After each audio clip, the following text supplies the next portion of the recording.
Here at Paddy Power, we're the home of the Money Back Special, with some incredible offers every single week. Check out the website or app today. Terms and conditions apply. 18 plus begambleaware.org.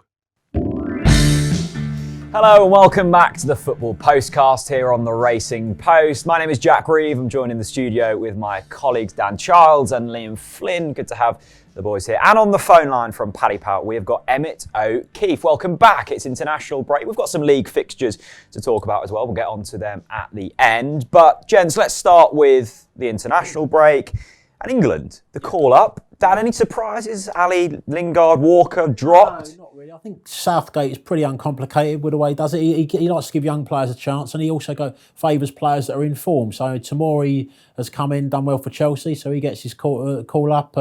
Mason Mount in there as well. I think fully deserves it. You could even argue, he's not far off deserving a starting place for England. He's playing that well, and the ones that have missed out. I mean, Jesse Lingard's not playing regular for Manchester United. Had his injury problems. Dele Alli similarly, really at Spurs. He's had a few injury problems, and he's nowhere near his best at the moment. So I think it's a reasonable selection. Liam, where are your excitement levels at the moment for this international break? Are you buzzing for the upcoming games? I'd like to say otherwise. It's quite average. I think with England at least, the beauty of it is there are so many players in that squad who are keen to get on the pitch and prove themselves and fight for a place in the Euro 2020 squad that I think we're probably unlikely to see a drop in intensity as the qualification campaign moves on, even though the qualification is pretty much in the bag. And that's quite unusual because normally you get to the last few games and performances would drop. You'd look at maybe even opposing them. But because there are so many players from Gareth Southgate to choose from, you'd expect some of these players to, really take every chance they get by the scruff of the neck. I mean, you look at some of the call-ups this time around. I mean, Dan touched upon them. I think given the defensive, individual defensive blunders in the Kosovo game, it was needed for someone like Fikayo Tomori to come in. And he had a great start to the season. Absolutely, yeah. And his Chelsea teammate as well, Tammy Abraham, it would have been wrong to overlook the Premier League's top English goal scorer this season. So, bringing those two into the fold is exciting. I was excited to maybe see James Maddison involved, but obviously now withdrawn through illness. I think he's, what England have always sort of lacked creativity over the years, and he's one of those players who can unlock the door. And we were only saying yesterday about how we'd like to see England set up, and I'd love to see him sort of that number 10 role behind Kane with maybe Sancho and Sterling either side of him. So, yeah, I think the one excitement factor, the games might not be particularly interesting from an England perspective, but at least we've got these players that we can keep an eye on coming through the ranks as qualification wears on. Yeah, definitely. And I mean, the players Liam mentioned there, Dan, it's not like they've just been called up for the sake of it. They've had good starts to the season, and this is an exciting time for England fans. Yeah, I mean, Maddison has been mentioned there, has been linked with some big clubs for quite a while now, and you could see him being part of a really exciting attacking quartet there for England. I think the worry for England further down the line is trying to sort that defence out. I mean, whether maybe a bit of complacency in that Kosovo game, but I don't know. You look at we talk about strength in depth. The one area where I'd say there could be a lack of that is in central defence. I think not a lot of pressure being put on Harry Maguire and Michael Keane at the moment there at the back. Emmett, how are you feeling, mate, about this whole international break? Looking forward to it? Yeah, I think for the first time probably in a few years now, Ireland fans are fairly excited about especially about the upcoming qualifiers, and potentially for the first time in years we have a couple of exciting prospects coming through, with Connolly at Brighton playing brilliantly against Spurs last week, and also down the line Troy Parrott started recently for Tottenham in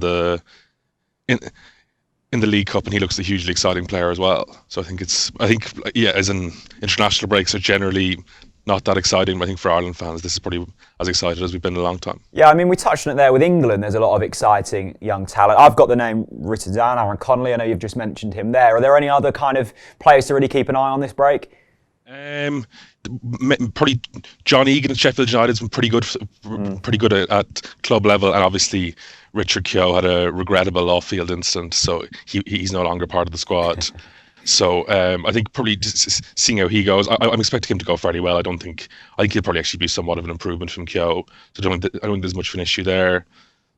but not like Connolly and Parrotby are two kind of main young prospects, I would say. Brilliant. Sounds good, mate. Yeah, probably the less said about Richard Keogh, the better. Let's move swiftly on to the Euro 2020 fixtures coming up. Let's start with Netherlands versus Northern Ireland. That's played tonight. So if you're listening to this on Friday, apologies, you've already missed it. Emmett, what are the odds looking like on this?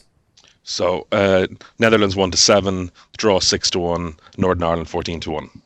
Dan, where can we find value here? I'm going to go pretty straight back here and go. I've got, I think, a couple of correct score pokes. Sorry, 2-0 Holland and 3-0 Holland. I just don't see Northern Ireland scoring here. They did play quite an enterprising style actually against at home to Germany. Pressed Germany, looked good in the first half, created a few chances, but then Germany sort of wore them down in the end. Were much stronger in the second half, 1-2-0. I just think away from home, I'm not so sure they're going to be as adventurous. I think it'll be a cautious tactics from Northern Ireland. I think they'll sit, look to try and counter on Holland and maybe try and focus on set pieces. That set piece threat, though, when you look at the Dutch defence, you've got Virgil van Dijk, Matthijs de Ligt at the back there. I mean, they're both strong players, superb in the air. I just can't see where a Northern Ireland goal is going to come from. The Dutch, you just think it's a matter of time before they're going to break Northern Ireland down. I mean, they may have to be a little bit patient. I mean, when they won 4-2 away to Germany, it was their counter-attacking that took the eye, a lot of pace in that Dutch side. So a little bit of patience to be needed, but I think they'll get the job done in the end. Yeah, Liam, Northern Ireland without Jamal Lewis as well, which will obviously be a shame. Can you see an upset here, or is it? No, very similar approach to Dan actually in terms of the betting. I'll go Netherlands to win in under 3.5 goals, a shade of odds on. Northern Ireland, they were handed a very nice start. You can look at it one of two ways, but they opened with back-to-back games against Estonia and Belarus, home and away, and won 4 out of 4. But then obviously on the flip side of that, they now got to play, or they played Germany and the Netherlands in the remaining games. They lost to Germany, and I think there's also a big gulf in quality, obviously, between them and the Netherlands. As Dan touched on, the Netherlands, the Dutch have got great physicality at the back in Van Dijk and De Ligt. De Ligt hasn't adjusted too well to life at Juventus at the moment, but I think this international break comes at quite a nice time for him. And who better to play alongside than Virgil van Dijk when you're trying to restore some confidence at the back.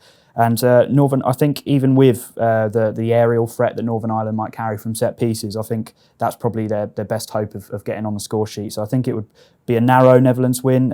Michael O'Neill's men, they make themselves tough to beat. And they only lost 2-0 to Germany, who you kind of have to look at. They have a far better range of attacking options than the Dutch. That's probably the weak point in this Netherlands team is going forwards. They've got a lot of pace on the flanks, but they don't have that sort of real out-and-out centre forward who's going to bully the defence. So I think it'll be quite a low-scoring game, and I'd go for a Netherlands win. Emmett, are you the same as the boys, or are you expecting something different here? No, I same as the lads. Although I would have a lot of respect for the way Mike O'Neill really maxes out Northern Ireland's ability. As Dan mentioned, they were extremely impressive against Germany. The way they pressed high up the pitch off every Germany backwards pass, and like they forced mistakes from Germany. And if Connor Washington had finished better, the result, they could possibly have got a draw, or at least the game could have been tighter. But I think Washington's actually out with a hamstring injury, and Jamal Lewis is out. And even at the start of this, I know it's a couple of months ago, but Oliver Norwood, the Sheffield United midfielder, retiring from international football was a huge blow for them. They don't really have a great depth of talent, so they would have needed him in a game like this. The route I'd go here would be Memphis Depay, first goal scorer, each way at around 3-1. He's four goals in 4 qualifiers in this campaign, and he's 15 in his last 25 for Holland, and he generally really ups his game for them, so that's the way I'd look. Good stuff. Yeah, injuries not being kind to Northern Ireland at the moment. Let's get on to the next game then. Group E, this kicks off at 7:45 as well. It's Slovakia against Wales. Emmett, how are we shaping up for this? So Slovakia 7-5, the draw 21-10, and Wales 2-1. Liam, Wales really excite me. Do they do the same with you? Yeah, definitely going forward. So, for this one, I'd say a Wales draw no bet punt evens is probably the way to go. They've been poor on the road. They lost away to Croatia and Hungary. That game they shouldn't have lost. That was really detrimental to their qualification hopes. But I think now that time is running out to qualify with the players they have at their disposal, they've got that incentive to go there and play positively and play enterprising football. And Ryan Giggs, he's got a strong squad at his disposal. I know Chris Mepham's out, and obviously Aaron Ramsey withdrew as well. But he's still got Gareth Bale, Dan James, Harry Wilson, all involved. And I think that they just should have too much in the final third for what is a pretty leaky rearguard for Slovakia. Milan Skriniar, player at Inter Milan, is very highly rated at the back. But beyond that, I think they lack a bit of pace in that back four. They lost 4-0 to Croatia. They conceded in a tight contest with Hungary recently. And Wales, I mean, a little bit has been made about Ramsey not being in the team, and obviously it's a crucial game for them. But they won the reverse fixture and they didn't have Aaron Ramsey available on that occasion either. So I think, they're worth a look at draw no better around evens. Emmett, I mean, that front three, front four, whatever you want to call it, is very exciting for Wales, isn't it? I'm sure there's going to be goals. Absolutely, and as well, it's worth mentioning as well that David Brooks, a long-term absentee. If they got Brooks, Ramsey, Bale, and one of Wilson or James on the pitch together, I think that's a really exciting front four. And as Liam mentioned, I'd be fairly sceptical of Slovakia as well. They're pretty fortunate to beat Hungary, and obviously were beaten well by Croatia. But however, I do think Wales' riches up front aren't matched in defence and in holding midfield. I can see Slovakia scoring here, so I'd look at probably both teams to score around even money, be the way I'd look here. Emmett, nice one, mate. Aaron Ramsey, is that going to be a big miss for Wales, or can they get through without him, Dan? Well, I think they're used to playing without him, aren't they? Because he's been missing for a lot of their recent games. I'd go with a draw here. I think it's a very tight group. Often in these matches at this stage, you're thinking both teams are going to go all out for the win. But you've got Croatia, Hungary, Slovakia, Wales. It's a game that, because the teams are so closely bunched together, you don't really want to lose it as well. So I think that might feed into the attitude of both of the teams. Wales, on paper, I think they look better than they're performing. I watched the game at the start of the group home to Slovakia. They got an early goal through Dan James, and then kind of played on the counter-attack really rest of the game. It was a tight game. They nicked it 1-0 in the end. And you look at lost the away games against Hungary and Croatia. Then they played at home to Azerbaijan, needed a late winner, to win that game. That was quite a tight match as well. So they're not really replicating, what you look at on paper looks at quite a star-studded team. They're not showing that in the performances at the moment. I think there's a good chance if they get to the finals, they could be a big danger to some of the bigger teams if they kind of work on the right combinations and that quality shines through. But as Emmett said, at the back they're not as nowhere near as good as they are going forward. They've got injuries at the back as well with no Mepham, no Jamie Lawrence. So I just think it'll be tight. And although I don't think Slovakia are any great shakes, still got Hamsik there. He scored a couple of goals when they demolished Azerbaijan. Their results last month were very mixed. I mean, lost against Croatia 4-0 at home and then won 2-0 away to an improving Hungary. So they're hard to assess. So I'd go for a draw here. Tight game. Good. On to Group I now. Emmett, Russia versus Scotland. This seems fairly one-sided to me. Do the markets reflect that? Yeah, Russia 2-5, the draw 16-5, and Scotland 13-2. Liam, I mean, Russia incredibly short there. You can get some value in Scotland, I guess, but it's only value if it wins. Scotland trail the hosts by 9 points. This is going to be a tough fixture for them, isn't it? Yeah, definitely. I think, Russia by themselves may be a bit too short, but Russia and both teams to score at 3-1 makes appeal to me. Scotland have just been dire in their group. I mean, the change of manager hasn't done an awful lot. And I think because of their Nations League exploits, they are guaranteed a playoff place for Euro 2020, I believe. So I think that there's a chance complacency may start to set in. You can even see that through the squad selection. I mean, I think Charlie Mulgrew is the only cap centre-back, in the squad that's been chosen. And I just can't see past a Russia win. I think it might be, like I say, it might be worth backing a win and both teams score at a much bigger price. So I can see Russia maybe establishing a fairly comfortable lead, and then if complacency sets in for them, Scotland could notch a consolation. I think the thing that Scotland have got going for them is they've only got one out-and-out striker named in their squad because of Ollie McBurney withdrawing through injury, and that's Lawrence Shankland. And there's been a lot of criticism of the selection. Some people have come out and said it just shows what sort of shape the national team is in, and they're having to call on a second division striker as their only choice. But actually, he's been performing very, very well in that division. He's top scorer in Scottish Championship with 13 goals. That's 7 more than the next highest scorer. I think he's clearly above that level. Yeah. And I've seen, obviously, I think Stephen Reid came out and said he's been very good in training, and he's a very confident guy, and he wants to prove a point. So anytime goal scorer bet 15-4 might be another worthy bet in this one, especially as be very surprised if he didn't start, given he's the only real out-and-out striker in that squad. Johnny Russell maybe, but he's more of a wide player. So Russia and both teams to score, but for another bet, maybe Lawrence Shankland to score at any time. I like that. Dan, are you thinking similar paths here? No, a little bit different. I think Russia will win, but I think in a low-scoring game. I think this is a game where if you offered both teams a 1-0 Russia win before the start, I'm not so sure they wouldn't take it. I think from Scotland's point of view, they just need a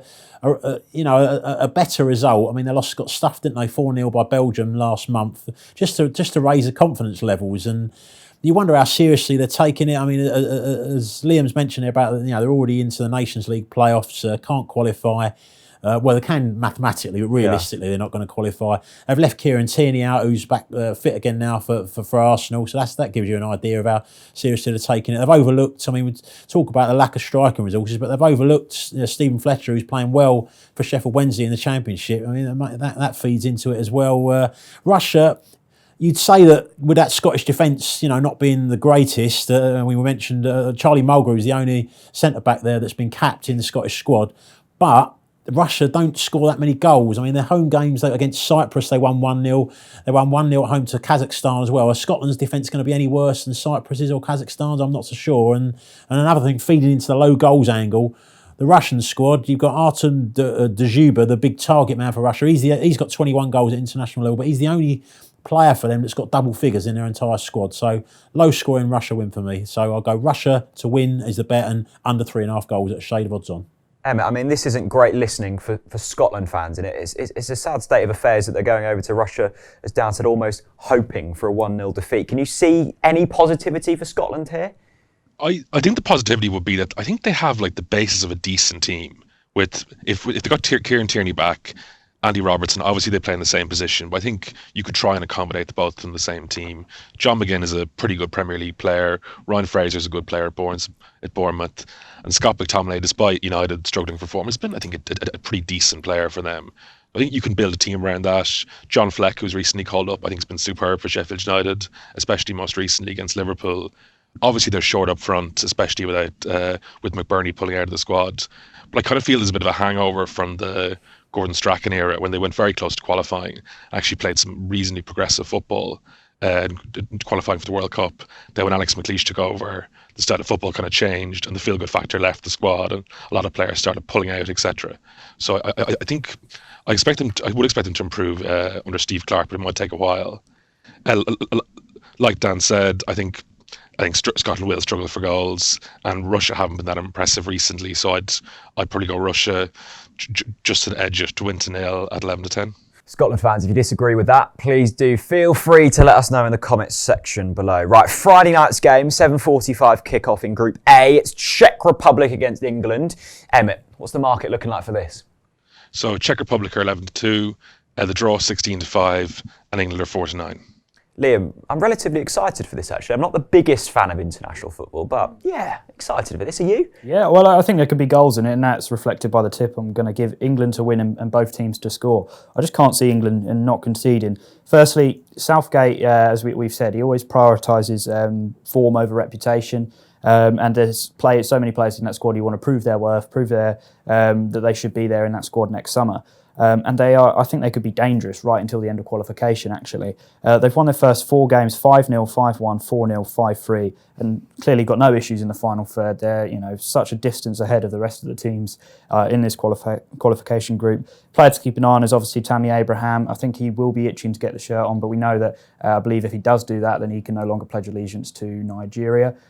So I think, he's one to certainly keep an eye on going forwards. And obviously, you've got Sancho, Sterling, Kane, Wilson, so many great attacking players for England. But defensive concerns do persist. Kosovo were arguably the first team in this whole qualification campaign to actually come at England and have a go. And their reward is 3 goals from 3 shots on target. And I think that the other teams in this group now, they're going to look at this game and think, well, why not? Why don't we give it a go? We're expected to lose, and I think Czech Republic might view it as a bit of a free hit. They might play more on the front foot, and they've got attacking quality. Patrick Schick is a striker who's not had the best of times. He's on loan at Leipzig at the moment. He's maybe struggled for game time recently, but he's still a key component of the Czech Republic national team. And Vladimir Darida is sort of the man who pulls the strings in midfield in behind him. So they've got players who can hurt England potentially on the break. So England to win and both teams to score. Emmett, say what you like about England, but as Liam mentioned there, they're certainly entertaining to watch, aren't they? Absolutely. I'm like yourselves, I'll be looking forward to this game as well. Czech Republic are a reasonable team. Their goalkeeper, Thomas Vaclik, I think is how you pronounce it, is a regular at Sevilla. And then they have 4 players from the Slavia Prague team who've done reasonably well in the Champions League, drawing away at Inter Milan. The Patrick Schick was their big hope a few years ago, but he's moved to RB Leipzig and isn't really starting there. But he's quite a good record at international level. For England, I'd expect probably Mason Mount maybe to come in for Ross Barkley. I do think it's the next kind of step for this England team under Gareth Southgate to see how they can integrate some of the kind of technically gifted attacking midfielders into the team, like Mount, maybe Maddison presumably when he comes back into the squad in the next international break, and maybe Phil Foden if he ever gets some game time at Man City. But I'd agree with Liam here. But I like England to win at both teams to score. I think England could be a shorter price here, and they're a couple of levels above the Czech Republic. But I'd much rather back them both to win in both teams to score rather than -1 to win in both teams to score is around 9-4, but then to win -1 is maybe 11-10. I'd much rather take the bigger price there. I wouldn't be a big fan of Michael Keane or Jordan Pickford at the back. I see this being kind of a 3-1, 4-1 England kind of game. Sounds good to me. Dan, what is the kind of benefit for Gareth Southgate here, and how does he get value out of these games? Because arguably they're not the most competitive fixtures, but they're important fixtures nonetheless. Yeah, and this is, according to the seedings, and Czech Republic are second in the group, playing them away is probably the most competitive match England are going to have in the group. So I'm sure he'll take it very seriously. It's a full house with the tips. I'm going to go England to win and both teams to score as well. I just think, I mentioned that the centre of defence with Keane and Maguire not being put under pressure. I'm not sure defensively about the fullbacks for England as well. I know they've got loads and loads of good right backs. So I look at the two in the squad though, Trippier and Trent Alexander-Arnold. I think they're both better going forward than they are defensively. Same with Danny Rose and Chilwell at left back. I think they're better going forward than they are defensively. I just think the Czechs are technically a good side, could exploit this weakness. I fancy them to score. But I'm not so sure that they're going to be able to keep that exciting English attack quiet. I think it'll be a tighter game than has been the case for England recently. I think maybe a 2-1 England, but England to win and both teams to score looks a bet to me. Clean sweep of England and both teams to score. We go for a break. We'll see you in a minute. I'm Jose Mourinho. I know a thing or two about being special. English Manager of the Year 3 times, special. Winning the daily jackpot on Paddy Power games, not special. Understood, Jose. Yes, someone wins an average £40,000 jackpot every single day. So if you win, don't think you're special. Daily Jackpots by Paddy Power Games. Jackpots must be awarded by 11 p.m. and vary from day to day. Jackpot is shared with other operators. Available on selected games. T's and C's at paddypower.com. 18 plus BigGambleAware.org. Welcome back to the Football Postcast here on the Racing Post. My name is Jack Reeve, joined with Dan Childs, Liam Flynn and Emmett O'Keefe. Right, let's get on to the next game. I'm sure Emmett is dead excited for this one. It's Georgia versus the Republic of Ireland. It's Group D. It's on Saturday. Emmett, we'll come to you, mate. What are the prices and how are you looking at this game? So we're Georgia 12-5, the draw 2-1, and the Republic of Ireland are 5-4. Ireland missing a few players here. David McGoldrick, who's been a huge player in this campaign for us, is out with a hamstring injury. Enda Stevens, also from Sheffield United, is suspended. Richard Keogh's out, as previously mentioned. Shane Duffy may play, but is kind of struggling for fitness. So I do think I think Ireland are probably a little vulnerable here. It's an absolutely vital game for Ireland, and if they could possibly win, it would give them a real chance of qualifying automatically, which would be a pretty good achievement given Switzerland and Denmark would both be definitely more talented squads than us. I think, unfortunately, from a purely value point of view, I think Georgia are worth backing, to be honest. I think Dim McGoldrick's a huge loss for Ireland. And Ireland were fairly fortunate to get a point in Denmark. And even in Dublin against Switzerland controlled most of that game. So again, if from a non-patriotic point of view, I think Georgia probably a bet at 12-5. But if you're looking to have a bet on Ireland, if Shane Duffy starts, if you can get 8 or 9-1 on him to score any time, I think that's worth the bet. He's a huge threat at set pieces, and he scored some crucial goals for Ireland in the past. Well, I wasn't expecting you to say that. Liam, do you agree with Emmett? I was actually going to go for an Ireland win in this one. I just think with so much riding on it, as we say, it is a must-win game for them, really, because they conclude this qualification process with games against Switzerland and Denmark. Under McCarthy, they've been solid and unspectacular, edging Georgia 1-0 at home, winning 2-0 at home and away to Gibraltar. As Emmett touched upon there, obviously Duffy recovering from injury, quite surprisingly actually, and may be involved. And I think if he does come in, he's crucial both at the back and in the other box, like we say, from set pieces. He's worth a look at. Goal scoring, but I just think Georgia, they started off being one of these sort of tricky opponents that teams don't like to go away to, but I think they're starting to be worked out a bit, and one win in 5 qualifying matches would make me feel more comfortable with backing Republic of Ireland. Yeah, I was the same as Liam, Dan, in terms of wanting to back Republic of Ireland. Are you going to agree with Emmett? No, I'm going to go sort of in the middle. I think the prices are about right here, the match prices. I look at, Ireland have got a few players out. I mean, from the Georgian side of things, they got like a wonder kid who went to Ghent called Georgi Chakvatadze. Got 5 goals in 7 games for them, which is a great start to his international career. But he's injured, been injured since the start of the season. So you look through the rest of the Georgian squad, and Valery Krasashvili, I think he plays in the MLS, doesn't he? He's got 10 goals. He's the only player into double figures in the Georgian squad. So there's not a great deal of attacking threat. Georgia are a team, when you watch them play, they look quite easy on the eye, good technically, but I always think they're struggling in both boxes. They're liable to give goals away, particularly from set pieces, and they haven't got that cutting edge up front. So I think Ireland are the likely winners, but the prices say that. I think the Duffy tip would be, if he's playing, would be a great one, because I think there's a set piece threat. He's great in the air, but because we don't know whether he's going to play or not, I'm going to go for Callum Robinson at 8-1 to score the first goal. He looked at him for Preston last year. Got 12 goals in 27 games for Preston. Started this season, he looked lively. He's only got 1 goal in 8 games for Sheffield United, but he's playing regularly. I watched him at Watford. I go regularly to Watford games. He looked lively there as well. He looks like he's playing well at the moment. So I just think at 8-1, he could be one of the main Ireland threats. Yeah, I like the sound of that. And if you head over to Paddy Power, links will be in the description. And I believe they've got a Republic of Ireland special on. Right, it's the second set of fixtures. We'll get on to them now. It's Scotland versus San Marino. How are we looking for this? So Scotland 1-80, the draw 30-1, and San Marino 70-1. Now, Dan, I heard Liam say a moment ago off air that there was a big discussion about Scotland and San Marino in the office. Now, I don't want to guess what this was about, but I'll let you explain. Just the long discussion of trying to actually work out a tip for the game, and in the end, I couldn't come up with anything more inspired than 3-0 Scotland. A couple of just quick things. They've lost to 0 San Marino in the last 14 matches, so as ordinary as Scotland are at the moment, they're going to win the game comfortably. The only player in the San Marino squad that scored a goal for them is defender Mirko Palazzi, who's got 1 goal in 47 internationals. So easy win for Scotland, 3-0 Scotland. Liam? Yeah, I'm going to go Scotland to win 4-0. I was going to look at a Shankland first goal scorer, but even that's too short, about 6-4. San Marino have lost by that scoreline. Last 3 matches against Kazakhstan, Belgium and Cyprus, and they last scored in a 5-1 defeat to Azerbaijan back in 2017. So I'd be amazed if they got on a score sheet. Yeah, Scotland to win 4-0. Any inspired tips from you for this game?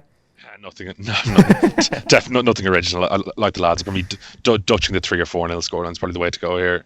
I can't see Scotland really racking up the goals with their striking woes. Well, none of our expert tipsters can seem to come up with tips, so we'll let you come up with the tips. Let us know in the comments section below. Group E, Wales versus Croatia. Emmett, what are the markets looking like for this? So if Wales 2-1, the draw 2-1, and Croatia 13-10. Liam, this seems like a tough game for Wales, doesn't it? Yeah, and a tough game to call as well. I think goals is probably the best route. Both teams scoring over 2.5 goals.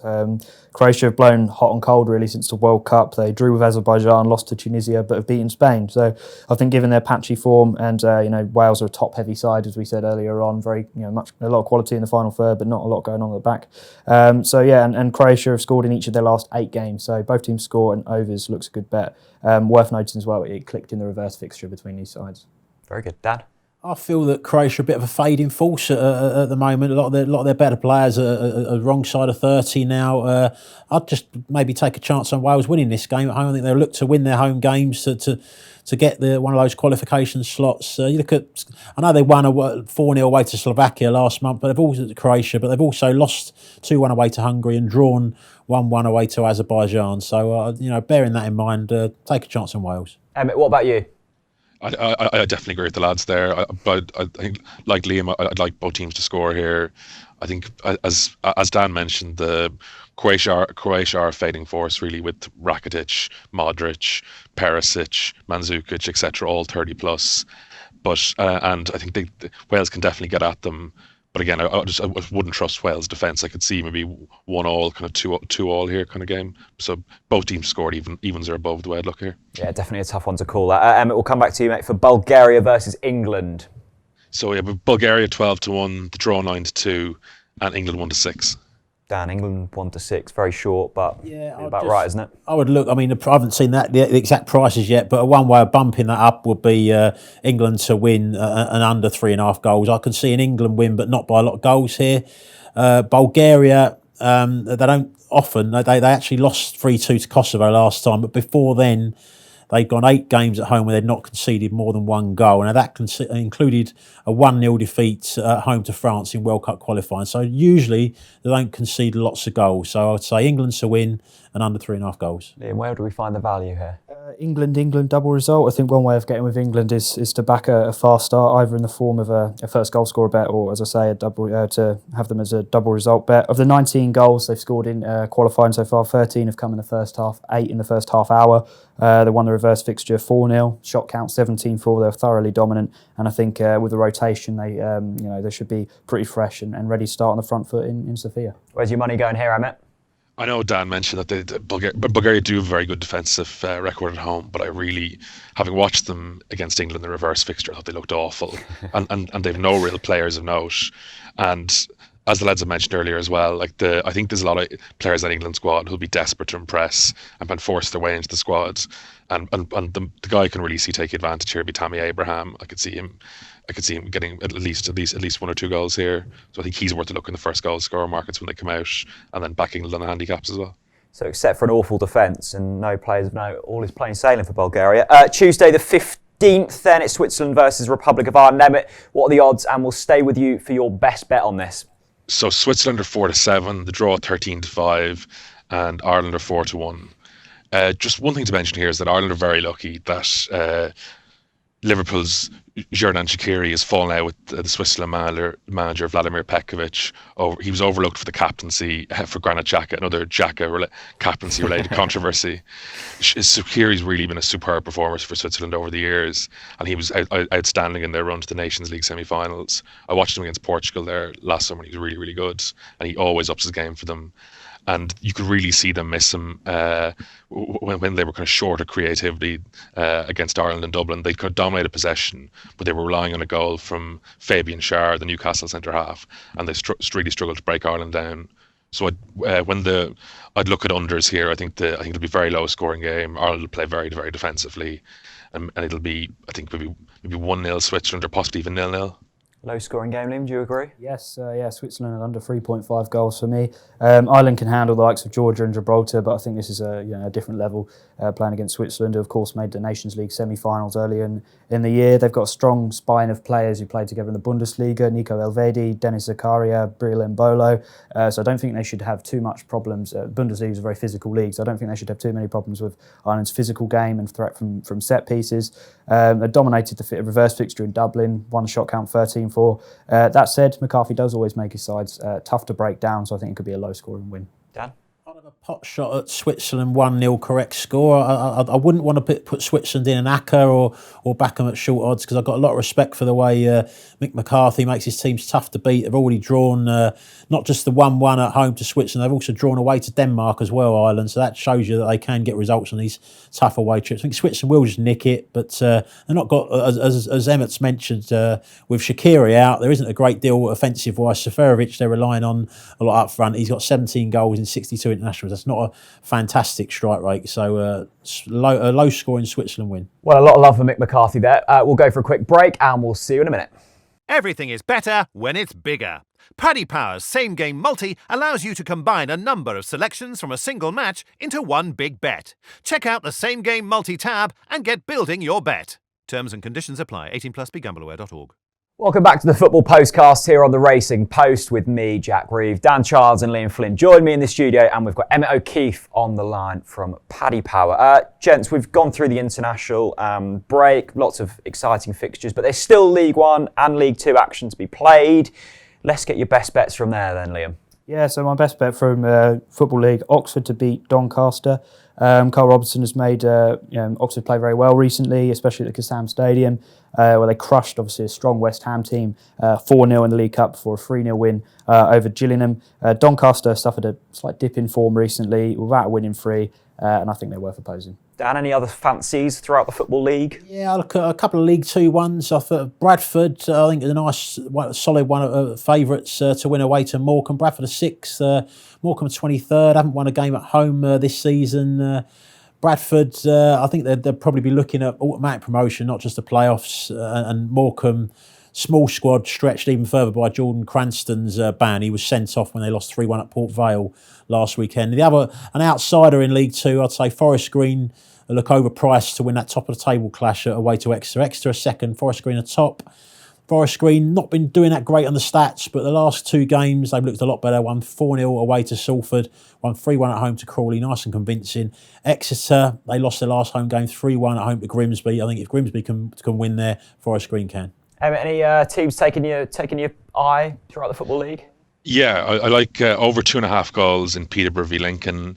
It's clicked all 5 of Peterborough's home games this season, and Lincoln's defence has got a bit worse since Danny Kelly's departure. Just another game worth looking at in the international games would be Norway v Spain. Despite winning 6 from 6, I think Spain are a team in decline. The last of their kind of golden generation who won those European Championships and World Cups are all in their 30s. So much so that only 4 players from Real Madrid, Barcelona and Atletico Madrid were in Spain's national team squad, which was unheard of years ago. And Norway are actually much improved from previous campaigns. They have a huge threat up front with Erling Haaland from Salzburg, who's obviously been much talked about lately, and then Josh King from Bournemouth as well.